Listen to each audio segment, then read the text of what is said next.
आप सभी साधकों को प्रणाम। मैं आपकी गुरु बहन आप सभी साधकों का आपके अपने चैनल मेडिटेशन विद स्पिरिचुअल राजयोगी पर स्वागत करती हूँ। कई साधक बहुत लंबे समय तक ध्यान का अभ्यास करते हैं। ये अवधि 10 वर्ष, 20 वर्ष, 30 वर्ष या इससे भी अधिक हो सकती है। इतने लंबे समय तक ध्यान अभ्यास के बाद भी साधक को कोई वास्तविक प्रगति प्राप्त नहीं होती। ऐसा क्यों है?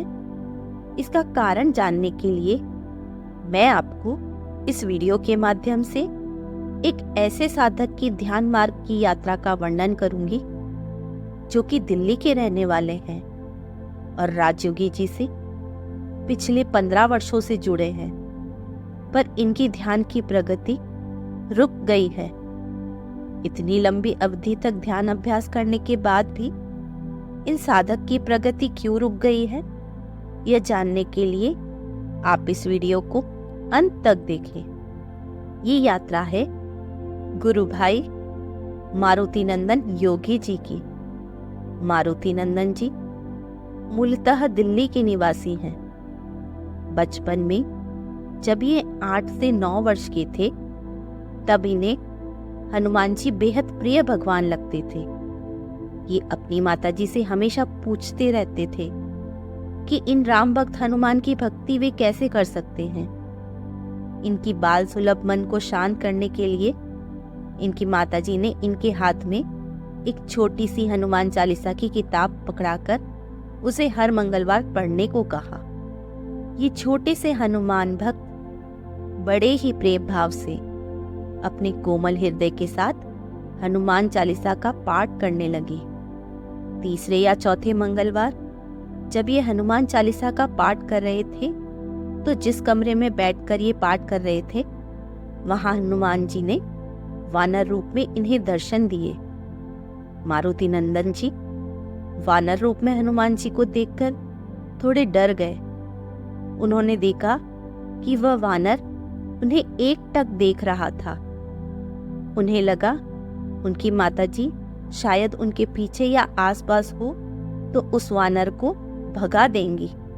उन्हें डर लग रहा था कि कहीं ये वानर उन्हें काट न ले या उन्हें मार न दे, लेकिन इस डर के साथ ही उन्होंने हनुमान चालीसा का पाठ जारी रखा।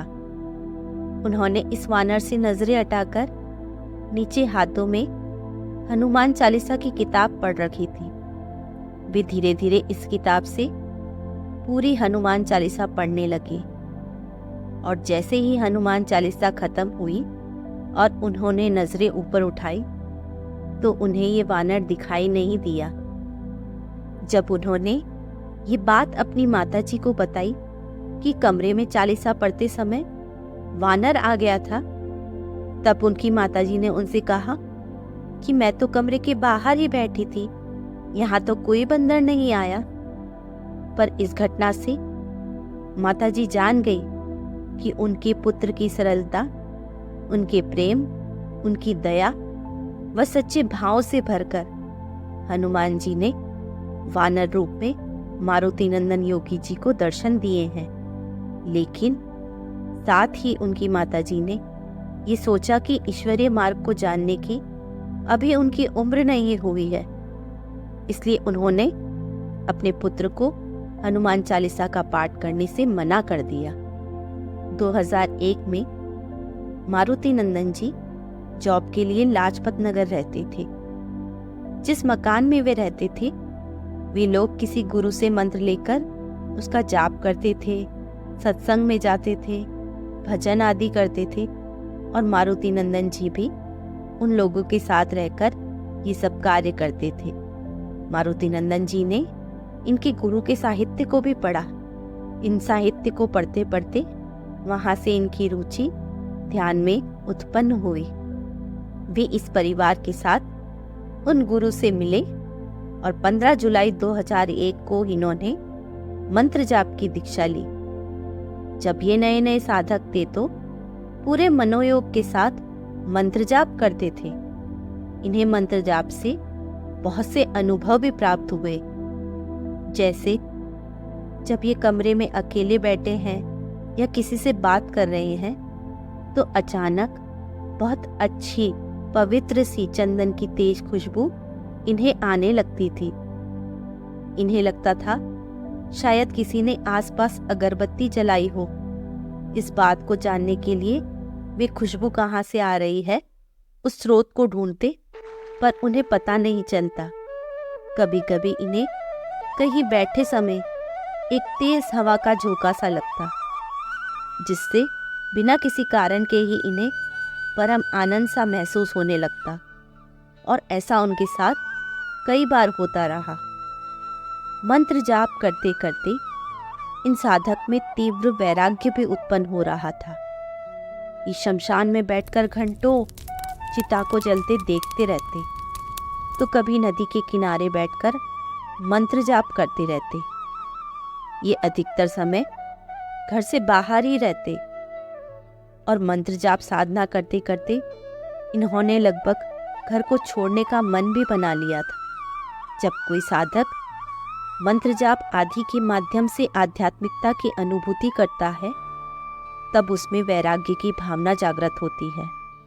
ऐसे साधकों के विचारों का परिवर्तन होना शुरू होता है और ये अपने जीवन में सत्य को खोजने के लिए उत्सुक और विचारशील रहते हैं।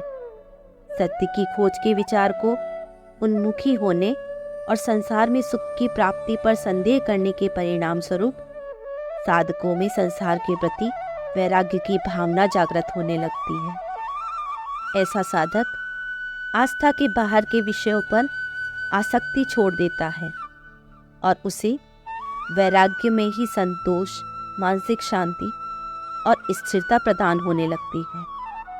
जब इस साधक के घर वालों को इनके घर छोड़ने की बात पता चली तो उनके परिवारजन घबरा गए। मारुति नंदन जी अपनी माताजी से बड़ा स्नेह रखते हैं, अतः उनकी माताजी ने उनकी स्थिति को जान उनसे वचन ले लिया कि वे कभी घर छोड़कर न जाएं। तो उन्होंने भी अपनी माताजी के वचन को पूर्ण निष्ठा से निभाने का प्रण किया और वैराग्य के विचार को छोड़ने का निर्णय लिया। धीरे धीरे मारुति नंदन जी मंत्र जाप साधना से ऊबने लगे। तब उन्होंने अपना मंत्र जाप कम कर दिया। अब ये कुसंगति और वासनाओं में लिप्त रहने लगे।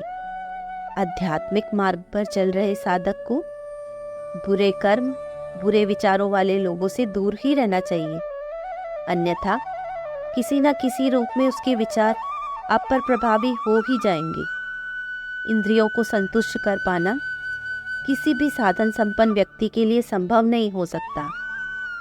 एक बार की तृप्ति दूसरी बार की तृप्ति का आकर्षण बन जाती है और यदि कठोरतापूर्वक इसका नियंत्रण न किया जाए तो ये वासना नियंत्रण में नहीं आती है। और जब किसी साधक की वासना नियंत्रण में नहीं आती है, वहाँ से उस साधक की अधोगति शुरू हो जाती है, जैसा मारुति नंदन जी के साथ भी हुआ। इन्हें अब मंत्र जाप साधना कुसंगति के कारण उबाऊ लगने लगी। अब इन्हें कुछ अनुभव भी प्राप्त नहीं हो रहे थे। इन साधक के परिवार के संयोग से इन्होंने अपनी कुसंगति और वासनाओं पर नियंत्रण पाना शुरू किया। 2007 में इन साधक की शादी हो गई। इन्होंने स्वयं की फैक्ट्री खोली व उसमें मन लगाकर कार्य करना शुरू किया। वे इस समय भी थोड़ा थोड़ा मंत्र जाप कर रहे थे। इनका मन अब भी अशांत था। ये अक्सर अकेले बैठे रहते। एक दिन ये मोबाइल में YouTube पर देख रहे थे, तब इन्हें ध्यान साधना की ऑफलाइन कैंप के बारे में YouTube से जानकारी मिली। ये कैंप मानेसर दिल्ली में लगने वाला था। मारुति नंदन जी ने इस कैंप में जाने का निर्णय लिया और रजिस्ट्रेशन के लिए फ़ोन किया। तब उन्हें वहाँ से जवाब मिला कि अभी साधकों की सभी सीट भर गई है तथा कोई सीट खाली नहीं है। इन्होंने फ़ोन पर रजिस्ट्रेशन करने वाले व्यक्ति से आग्रह किया कि वे उन्हें कैंप में आने की अनुमति दें, क्योंकि ये साधक चाहते थे भले ही कैंप की सीट भर गई हो, इनके लिए कोई स्थान न हो, पर ये वहाँ जाकर सबकी सेवा करेंगे। ऐसा कहने पर इनको कैंप में आने की अनुमति प्राप्त हुई। कैंप में पहुंचकर जब रात में ये सो रहे थे, तब उस व्यक्ति ने इनको सेवा का मौका देते हुए कहा कि आपको सुबह 3 बजे हमारे गुरुदेव को स्टेशन से कैंप तक लाना है। ये साधक ने इस सेवा के मौके को स्वीकार किया, पर इन साधक की सुबह 3 बजे नींद न खुली और इनकी जगह कोई और व्यक्ति गुरुदेव को स्टेशन से कैंप तक ले आया। जब सुबह उठकर इन्हें पता चला कि गुरुदेव को कोई और व्यक्ति स्टेशन से कैंप तक लाया, तो ये सीधे गुरुदेव से मिलने उनके कमरे में चले गए। और जब पहली बार ये साधक राजयोगी जी से कैंप में मिले, तो इन्हें उनके सानिध्य से इतनी शांति मिली जिसकी कोई सीमा नहीं थी। शिष्य जब अपनी श्रद्धा भरे अंतःकरण की जिस ऊर्जा फ्रीक्वेंसी से विश्व ब्रह्मांड में कारण स्तर पर व्याप्त गुरु तत्व की ओर अपनी संवेदना प्रेषित करता है, उसी फ्रीक्वेंसी व उसी तीव्रता से सूक्ष्म जगत शिष्य के सामने किसी गुरु को ला खड़ा करता है। गुरु के बिना किसी आध्यात्मिक क्षेत्र में साधक की स्थिति अंधेरे में हाथ पांव मारने जैसी होती है, और गुरु अगर मिल जाए तो साधक शीघ्र ही अपने लक्ष्य की ओर बढ़ जाता है। राजयोगी जी से मिलने पर इन साधक को भी अपने लक्ष्य के बारे में शीघ्र ही ज्ञात हो गया था। यहीं से इनकी ध्यान की शुरुआत हुई। आगे इन साधक की ध्यान की यात्रा कैसी रही, यह जानने के लिए आप इस वीडियो का पार्ट 2 देखें। आपको यह वीडियो कैसी लगी हमें कमेंट बॉक्स में लिखकर ज़रूर बताएं। हमारे चैनल को लाइक, सब्सक्राइब और शेयर करें। ध्यान से संबंधित महत्वपूर्ण जानकारी प्राप्त करने के लिए बने रहिए हमारे चैनल मेडिटेशन विद स्पिरिचुअल राजयोगी पर, अथवा ईमेल कीजिए srirajyogiji@gmail.com पर। धन्यवाद।